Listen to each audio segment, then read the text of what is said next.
Olha só a pergunta que eu recebi. Doença que o funcionário alega ter adquirido na empresa, hérnia cervical.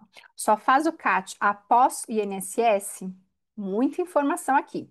E essa aula é especial para você que tem dúvidas de CAT, INSS, doença ocupacional, e ela vai ser um aquecimento para a jornada de enfermagem do trabalho na prática. Eu sou a Soraya, sou enfermeira do trabalho desde 2007 e nessa aula de aquecimento a gente está literalmente se aquecendo para a jornada de enfermagem do trabalho na prática, que vai ser um evento online e gratuito só para quem tiver inscrito. E aí eu vou deixar o link aqui na descrição para você participar dessa série de aulas que vai virar a sua cabeça quando você começar a estruturar seu pensamento de acordo com a lógica da enfermagem do trabalho. Sim, existe uma lógica, uma forma de você ver como são as rotinas e ganhar tempo, excelência e eficácia nas suas entregas. Então, se inscreva para você participar. E vamos falar aqui então do que é essas dúvidas, né? De faz a CAT agora, depois do INSS. Primeiro, a gente tem que ter uma linha de cuidado, né?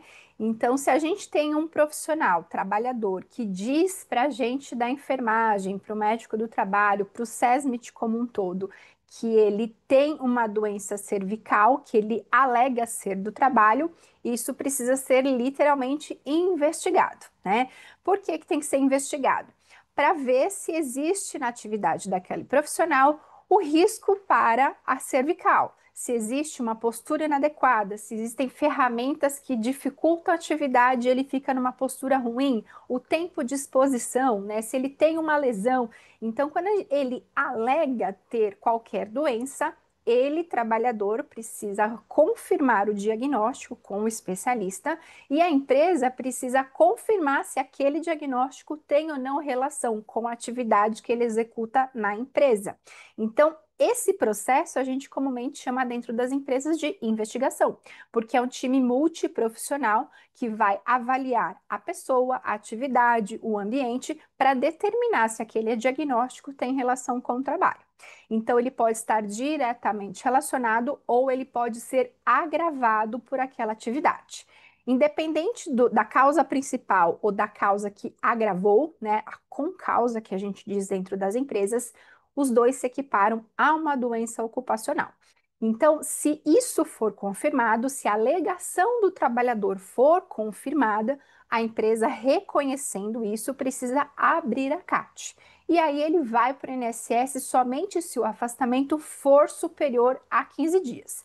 Então, uma coisa é o que ele alega, outra coisa é confirmar se essa alegação tem relação com o trabalho e confirmando isso, abre-se a CAT. Passando o afastamento de 15 dias, vai para o INSS. Então, essas etapas, elas podem acontecer não necessariamente para todo mundo, porque tem afastamentos que não são maiores do que 15 dias, então não vai para o INSS.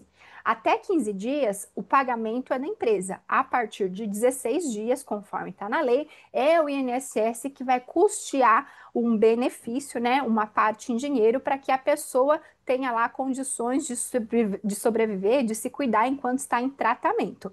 Então, nem todo mundo vai para o INSS, e se a empresa sabe que aquela doença é relacionada àquela atividade que o profissional executa nas suas dependências, ela precisa abrir a CAT. Ela não precisa esperar a decisão do INSS. O INSS é para ele pagar um benefício, é para ele pagar a pessoa que está se afastando do trabalho por mais de 15 dias. Não é o órgão que vai determinar se aquela doença é do trabalho ou não. É óbvio que eles têm mecanismos para isso, mas se a empresa sabe que aquilo é do trabalho, é papel da empresa abrir a CAT.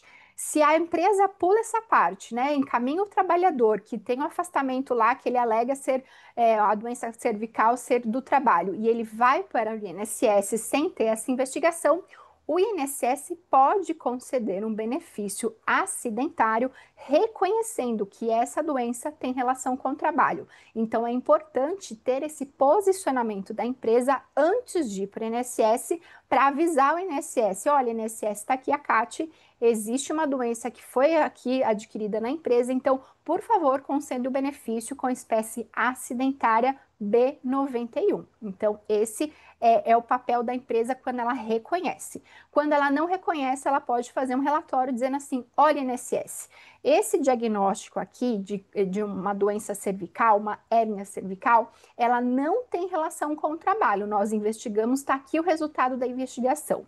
Mande documentos que confirmem que essa investigação foi feita, e aí o INSS vai validar tudo isso e analisar se ele concede um benefício com espécie acidentária, porque ele tem autonomia para isso, ou se ele concede um auxílio-doença, um B31, que é um auxílio por uma doença comum.